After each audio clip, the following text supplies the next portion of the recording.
라임 자산운용을 둘러싼 문제가 환매 중단에서 대규모 손실 사태로 번지고 있습니다.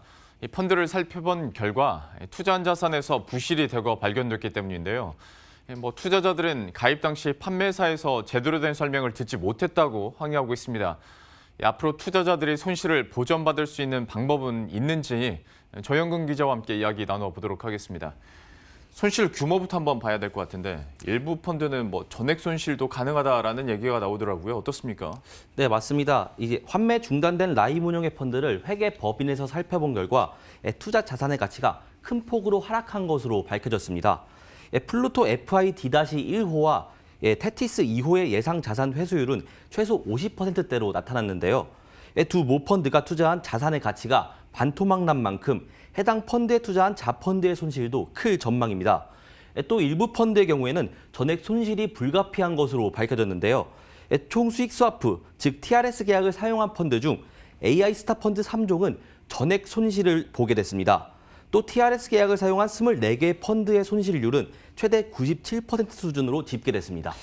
예전에도 이제 조영근 기자가 TRS 계약에 대해서 잠깐 설명을 해줬던 기억이 있고 하다 보니까 아무래도 TRS 계약, 그러니까 증권사로부터 돈을 빌려서 운영하는 펀드 같은 경우에는 손실이 확실히 더 크네요. 네, 맞습니다. 그 이유는 이제 증권사와 운용사 간 TRS 계약에 따라서 증권사는 TRS 대출금을 먼저 회수해 갈 수 있기 때문입니다. 예를 들어서 운용사가 투자자들에게 600억 원의 자금을 모으고 400억 원을 TRS 대출을 받았다고 가정해 보겠습니다. 이 경우에는 1,000억 원의 펀드를 조성해서 운용하게 되는데요. 운용에 따른 수익과 손실은 600억 원의 자금에만 영향을 주게 되는 구조입니다. 반면 증권사는 운용사로부터 TRS 대출 원금과 이자를 챙기게 됩니다. 예. 근데 이 상품에 대해서 이제 투자자 입장에서는 이게 안전한 상품이라고 설명을 해서 내가 가입을 한 거다라고 주장하는 걸로 알고 있고, 물론 입증이 쉬운 일은 아닙니다만 불안전 판매가 정말 확정이 된다면 이거는 운용을 했던 곳이나 아니면 판매를 했던 곳이나 다 좀 책임이 있는 거 아니겠습니까?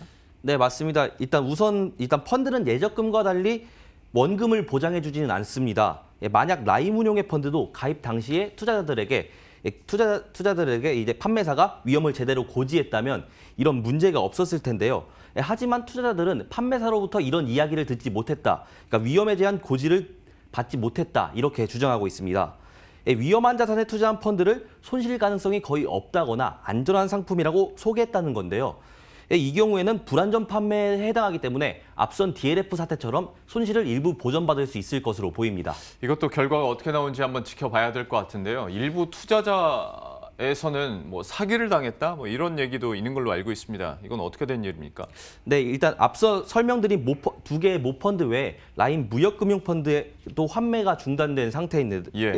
이 해당 펀드는 해외 무역금융펀드에 재투자하는데 그중 미국 투자자문사인 IIG가 펀드의 손실을 숨기고 가짜 대출 채권을 판매해서 자산 동결과 등록 취소 등의 제재를 받았습니다. 라임 무역금융펀드는 신한금융투자와 우리은행, 하나은행 등에서 총 2,438억 원을 판매했는데요. 금융당국은 일부 판매사가 문제를 알고도 펀드를 판매한 것으로 보고 있습니다.